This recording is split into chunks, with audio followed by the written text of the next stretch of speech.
이 시간 같이 보실 말씀은 잠언 24장 10절의 말씀입니다. 내가 만일 환난 날에 낙담하며 내 힘의 미약함을 보임이니라. 아멘. 누군가에게 어려운 일이 생겼을 때에 사람들의 반응은 두 가지로 나뉩니다. 혹여나 같이 피해를 보는 일이 생기거나 도와달라고 할까봐 떠나가는 사람들이 있는가 하면 더 관심을 가지고 위로해주면서 곁을 지켜주는 사람들도 있습니다. 소위 잘 나갈 때에는 주변의 사람들이 끊이지 않다가도 어려워지면 썰물과 같이 신속하게 빠져나가는 것이 인간관계의 모습입니다. 그렇기 때문에 사람들은 어려울 때에 누가 진짜 친구인지를 알 수가 있다라고 말하는 것이죠. 그렇다면 참된 신앙인의 진가는 어떠한 때에 드러날까요? 마찬가지로 시련과 역경을 맞이했을 때에 그 사람의 신앙이 역력하게 드러나게 됩니다. 우리가 절대로 어느 누구도 교만하지 말아야 할 것은 모든 일이 평탄할 때에는 누구나 자신 있게 살아가고 또 강한 것처럼 생각이 됩니다. 뭐든지 할 수 있을 것 같고 어려운 일 정도는 내가 가진 신앙의 힘으로 얼마든지 이겨낼 수 있을 거라고 생각합니다. 그러나 막상 심각한 역경을 맞이하게 되면 무력함을 느끼면서 주저앉아 버리게 되지요. 말씀도 안 들어오고 기도도 안 되고 누가 하나님이란 말만 꺼내도 화가 나기도 합니다. 기도할 힘도 없고 말씀 볼 힘도 없지만 자신의 일을 해결해 줄 사람이 없는지를 열심히 찾아다닙니다. 참된 신앙인인가 아닌가는 결국 시련과 역경을 맞이했을 때에 나타나게 됩니다.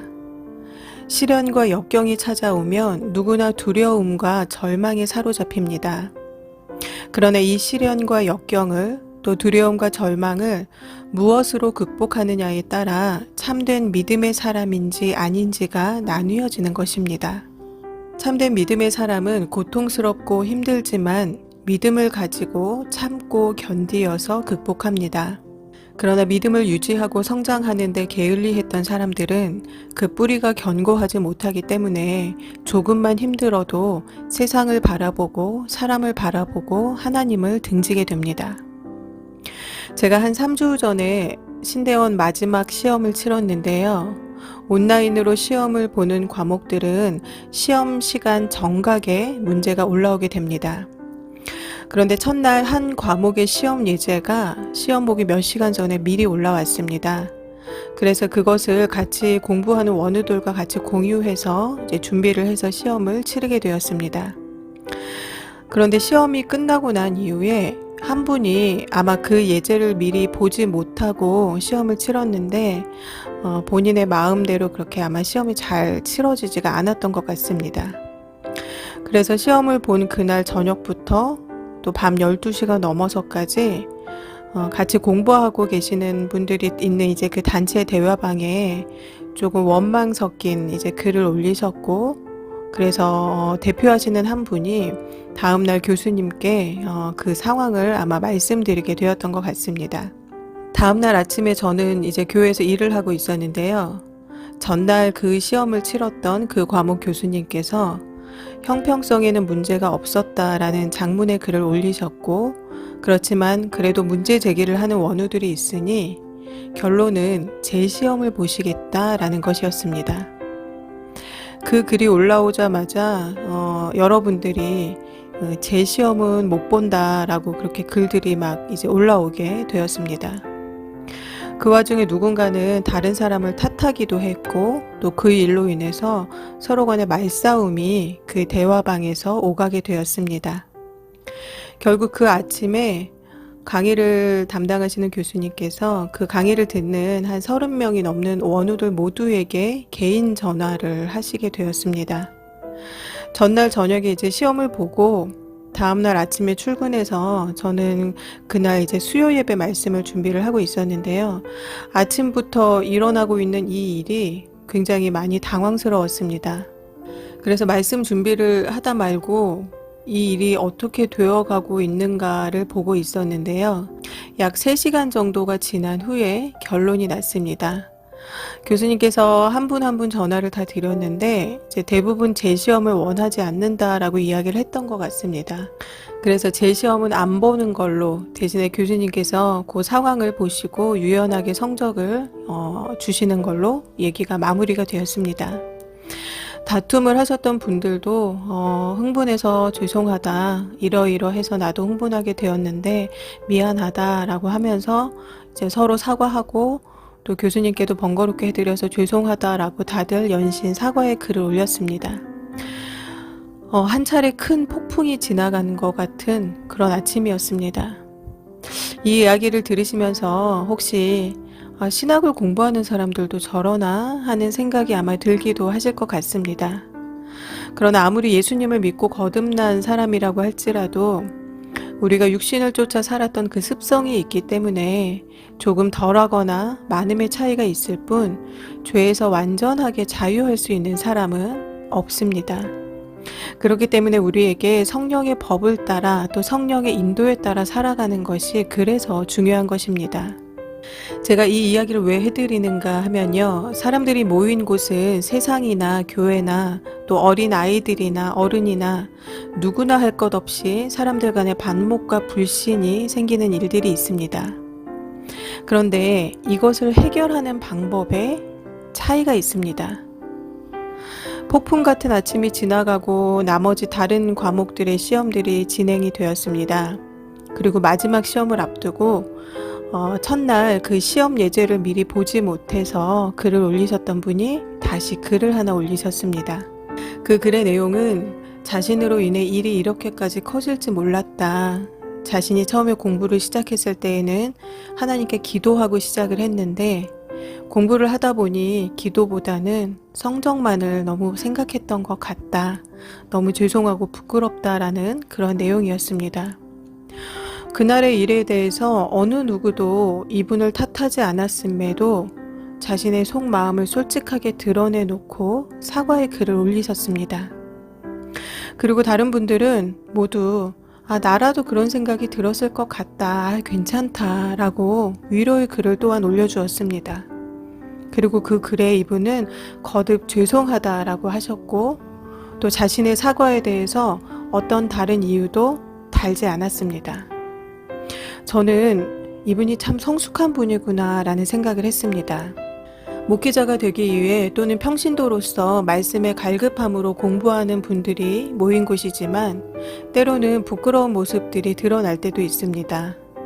그런데 그것을 대하는 사람들의 모습과 또 그것을 해결하는 모습들을 통해서 하나님을 믿는 사람들은 역시 다르구나 라는 생각을 합니다.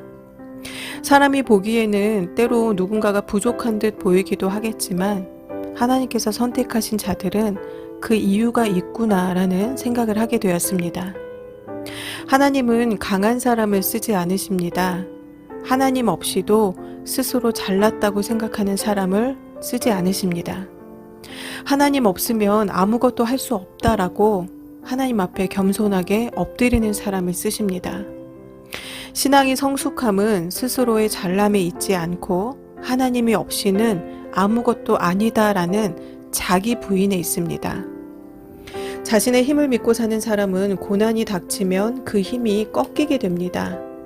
그러나 하나님을 의지하여 사는 사람은 환난 날에 하나님께서 주시는 힘으로 그 고난을 딛고 일어설 수가 있습니다. 사울은 하나님의 선택으로 왕이 된 사람이었죠. 그러나 백성들이 다윗을 칭송하자 자신의 힘으로 하나님께서 주신 그 권력을 유지하려고 하였습니다. 사울이 그 자리에 있게 된 것은 전적으로 하나님의 은혜였으나 그는 그 자리를 유지하기 위해 이후로는 자신의 힘을 의지했습니다. 하나님이 아닌 자신의 힘을 의지한 사울은 당연히 그 힘이 꺾여질 수밖에 없었습니다. 그러나 다윗은 오랜 세월 사울에게 쫓기면서도 고통 가운데 있음에도 하나님의 힘을 의지하였습니다. 결국 다윗의 이름은 다윗 혈통으로 전 인류의 구원자 되시는 예수님께서 오시는 영광스러운 이름이 되었고 열왕기서에서는 불순종한 사람은 여로보암의 길을 따랐다라고 말씀을 하시고 순종한 사람은 다윗의 길을 따랐다라고 비교하며 다윗은 하나님을 따른 사람들의 대명사가 됩니다. 오늘 말씀 잠언 24장 10절의 말씀을 저하고 같이 한번 읽으시겠습니다. 내가 만일 환난 날에 낙담하면 내 힘의 미약함을 보임이니라. 아멘. 아무 일도 없을 때, 또 좋은 일만 있을 때에는 믿음의 깊이를 알기가 어렵습니다. 믿음의 진위 여부는 어려움이 찾아왔을 때에 비로소 그 실체가 드러나게 되는 것입니다. 오늘 본문 말씀은 네가 만일 환난 날에 낙담하면 내 힘의 미약함을 보임이니라 라고 말씀합니다. 네가 만약 어려울 때에 낙담하고 절망하여서 네 믿음까지도 흔들린다면 그것이 바로 너의 믿음의 실체다라는 것입니다. 아무 일 없을 때, 또 기분 좋을 때에 신앙생활 잘 하는 것도 훌륭하지만 어렵고 힘들고 또 고통스러운 상황이 찾아왔을 때에도 여전히 하나님을 찾는 사람이 바로 참 신앙을 가진 사람이다 라는 말씀입니다. 사람의 힘은 언젠가는 꺾이고 무용지물이 됩니다. 그러나 하나님의 힘은 절대로 쇠하거나 꺾이지 않습니다.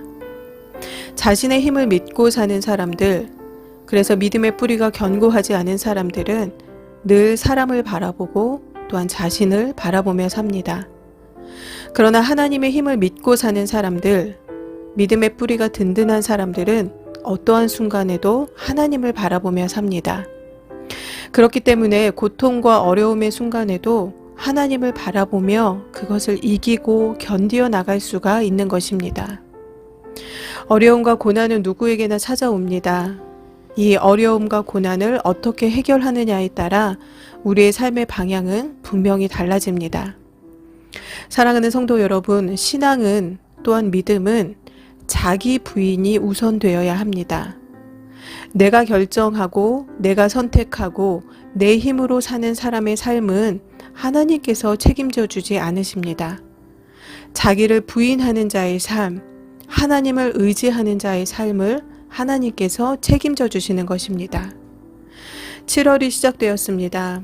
7월 한 달 철저한 자기 부인을 통해서 우리의 삶에서 일하신 하나님을 경험하시기를 바랍니다.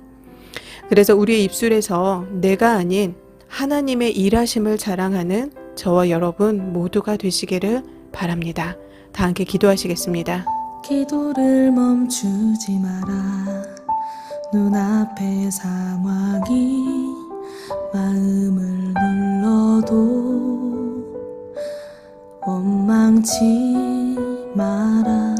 너의 입을 지켜라. 저들은 너의 입을 보고 있다. 마음을 뺏기지 마라. 내가 널 도우지 않는단 소리에 너의 모든 게 불리해도 너는 기도를 계속해라. 너 기도를 멈추지 마라. 내가 너의 그 모든 상황을 바로 역전시키리니 너 기도를 멈추지 마라. 내가 잠시도 쉬지 않고 모든 걸 지켜보고 있으니 저들의 힘이 너를 압도해도 저들의 힘이 내 숨을 조여도 너는 보리라. 기도의 능력을 내가 역전시키리라. 너 기도를 멈추지 마라. 내가 너의 그 모든 상황을 바로 역전시키리니 너 기도를